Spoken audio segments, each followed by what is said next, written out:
Hello everyone, ভিডিওটা আমি আজকে পোস্ট করলেও ভিডিওটা কিন্তু কালকে আর বাড়ি এসে মনে হয়নি যে ভিডিওটা এডিট করি বা পোস্ট করি।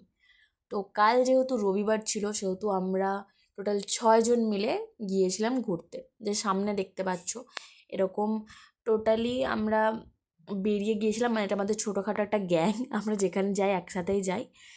আমরা কালকে গিয়েছিলাম হচ্ছে, যারা দুর্গাপুরে থাকো তারা অবশ্যই জানবে যে দেবভূমি একটা নতুন মন্দির হয়েছে। তো আমরাও অনেক দিন ধরে সবার কাছ থেকে শুনছিলাম, ভিডিও দেখছিলাম দেবভূমি। তো কাল ফাইনালি আমরা চলে গিয়েছিলাম দেবভূমি গিয়েছি এমন সময় যে সময়ে মানুষ দুপুরবেলায় ঘুমায়, সেই সময়তে আমরা গিয়েছি ঘুরতে এই রোদে গরমে। বাড়িতে অনেক বকাও খেয়েছি, তাও আমরা গেছিলাম।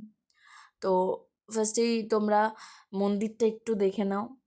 মন্দির দেখে নেওয়ার পরে আমি যতটুকু আমার ক্লিপে নেওয়া সম্ভব হয়েছিল আমি ততটুকুই মা তারার একটু ছোট্ট ক্লিপ নিতে পেরেছিলাম। তোমরা ফার্স্টে মা তারার দর্শন করে নাও আমার ভিডিও থ্রুতেই।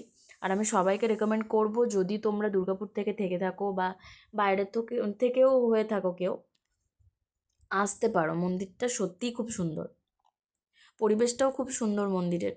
তো মন্দিরের আমি এই ঘুরতে ঘুরতে মন্দিরের বাইরে যে কাজগুলো ছিল সেগুলোর আমি কয়েকটা ক্লিপ নিয়েছিলাম, কারণ আমার এই কাজগুলো খুব ভালো লাগছিলো দেখতে। তো তাই মনে হলো যে ছোটোখাটো ক্লিপ নিয়ে রাখি, তোমাদের সাথেও একটু শেয়ার করে দেব।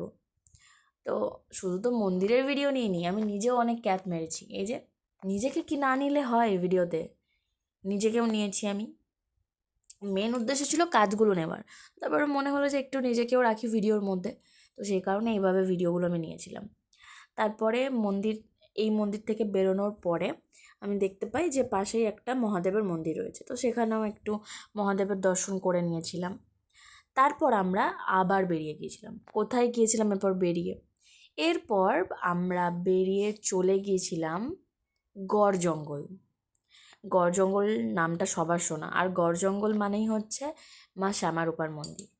তো সেখানেও গিয়েছিলাম, বাইরের থেকেই একটু ক্লিপ নিয়েছিলাম ঢোকার সময়, কারণ যারা শ্যামারূপা মন্দির গেছো তারা জানো যে মন্দিরের ওখানে ছবি বা ভিডিও কোনো কিছু অ্যালাউড নয়। তাই আমরা এরমভাবে বাইরে ক্লিপ নিয়েছিলাম।